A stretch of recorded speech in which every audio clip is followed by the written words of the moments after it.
Are public service commission की 72वीं combined competitive examination यानी CCE के बारे में। जो भी लोग बिहार के एडमिनिस्ट्रेटिव सर्विस में अपना करियर बनाना चाहते हैं, उनके लिए ये सारी जानकारी बहुत काम की हो सकती है। शुरुआती एक जबरदस्त नंबर से करते हैं, 22%। जी हाँ, ये बिहार के लिए 2025-26 की अनुमानित जीएसडीपी ग्रोथ रेट है। ये आंकड़ा अपने आप में दिखाता है कि स्टेट कितनी तेजी से आगे बढ़ रहा है और इस तरक्की को सही रास्ते पर रखने के लिए अच्छे एडमिनिस्ट्रेटर्स की कितनी ज्यादा जरूरत पड़ने वाली है। और यहीं पर ये परीक्षा, ये एग्जाम इतना जरूरी हो जाता है। इसके जरिए deputy superintendent of police, sub divisional magistrate और ब्लॉक डेवलपमेंट ऑफिसर जैसे बड़े और जिम्मेदार पद भरे जाते हैं। मतलब ये वो रोल हैं जो सीधे सीधे राज्य के भविष्य को बनाने में मदद करते हैं। तो चलिए अब सीधे मुद्दे पर आते हैं और समझते हैं इस एग्जाम की बारीकियों को। बिहार पब्लिक सर्विस कमीशन ने अपने कैलेंडर में 72nd सीसीई का ऐलान कर दिया है और इसके साथ ही कई जरूरी बातें भी सामने आई हैं। तो सबसे पहले ये सीसीई है क्या भला? आसान भाषा में कहें तो ये बीपीएससी का वो एग्जाम है जिससे बिहार सरकार के लिए ग्रुप ए और ग्रुप बी के ऑफिसर्स को भर्ती किया जाता है। और इस बार तो वैकेंसीज भी अच्छी खासी आने की उम्मीद है। अंदाजा लगाया जा रहा है कि 72वीं सीसीई में करीब 800 से 1000 के बीच पद हो सकते हैं। हाल के कुछ सालों में ये सबसे बड़ी भर्तियों में से एक हो सकती है। मतलब ये सच में एक सुनहरा मौका है।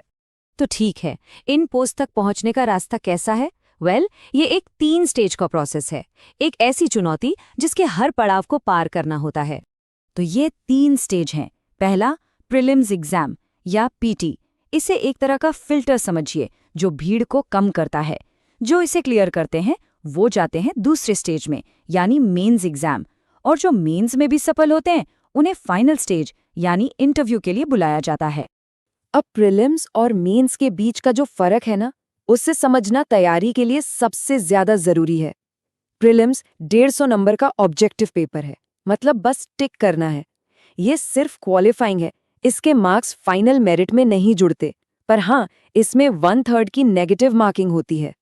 दूसरी तरफ मेंस वो 900 नंबर का है और डिस्क्रिप्टिव होता है, यानी लिखना पड़ता है। इसी से रैंक बनती है और इसमें कोई नेगेटिव मार्किंग नहीं है। तो फाइनल सिलेक्शन किस आधार पर होता है? यहाँ एक बात बिल्कुल साफ कर लेनी चाहिए। फाइनल मेरिट लिस्ट सिर्फ 2 चीज़ों से बनती है, मेंस एग्जाम के 900 मार्क्स और इंटरव्यू के 120 मार्क्स। बस प्रीलिम्स का रोल यहीं खत्म हो जाता है। एग्जाम का पैटर्न तो समझ लिया, पर सबसे बड़ा सवाल तो यही है कि तैयारी कैसे करें। इस एग्जाम को क्रैक करने के लिए एक स्मार्ट और फोकस स्ट्रैटेजी बहुत बहुत जरूरी है। देखिए, तैयारी का एक गोल्डन रूल है और वो इस लाइन में छिपा है: 10 किताबें एक बार पढ़ना 5 अच्छी किताबें 5 बार पढ़ने से कम फायदेमंद है। मतलब साफ है, बहुत सारी किताबों के पीछे भागने से अच्छा है कि कुछ स्टैंडर्ड किताबें चुनें और उन्हें ही बार बार पढ़ें। तो वो कौन सी किताबें हैं जिन पर भरोसा किया जा सकता है? चलिए देखते हैं। इंडियन पॉलिटी के लिए तो एम लक्ष्मीकांत को बाइबल माना जाता है। मॉडर्न हिस्ट्री के लिए स्पेक्ट्रम बेस्ट है। जनरल साइंस के फटाफट रिवीजन के लिए लूसेंट की किताब अच्छी है। और हाँ, बिहार से जुड़े सवालों के लिए लूसेंट बिहार स्पेशल और प्रैक्टिस के लिए घटना चक्र को तो बिल्कुल भी इग्नोर नहीं कर सकते। और एक बात याद रखनी होगी, सिर्फ किताबों से काम नहीं चलने वाला। एक अच्छी तैयारी में नेशनल और बिहार दोनों के करंट अफेयर्स, इंडिया और बिहार दोनों के इकोनॉमिक सर्वे और बजट पर भी बराबर ध्यान देना होता है।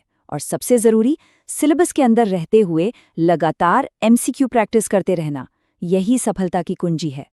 चलिए अब आते हैं उस हिस्से पर जिसका शायद सबको इंतजार है, यानी जरूरी तारीखें और अप्लाई कैसे करना है। तो कैलेंडर पर ये डेट्स मार्क कर लीजिए। ऑफिशियल नोटिफिकेशन मई 2026 में आ सकता है। फिर मई-जून में फॉर्म भरे जाएंगे। प्रीलिम्स की तारीख 26 जुलाई 2026 तय की गई है और मेंस एग्जाम नवंबर-दिसंबर में होंगे। अप्लाई करने का प्रोसेस भी काफी सीधा साधा है। बीपीएससी की ऑफिशियल वेबसाइट पर जाकर पहले 1 टाइम रजिस्ट्रेशन यानी ओटीआर करना होता है।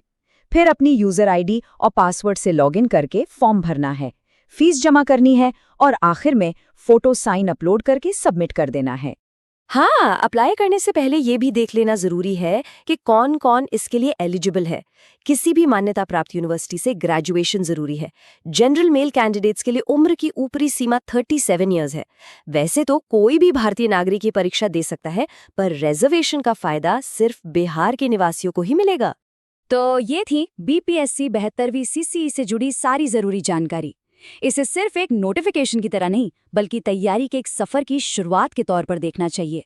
तो अब सबसे बड़ा सवाल यही है कि इस जानकारी और मौके के साथ आने वाली पीढ़ी के प्रशासक बिहार के भविष्य को एक नई दिशा देने के लिए कितने तैयार हैं, इस पर सोचना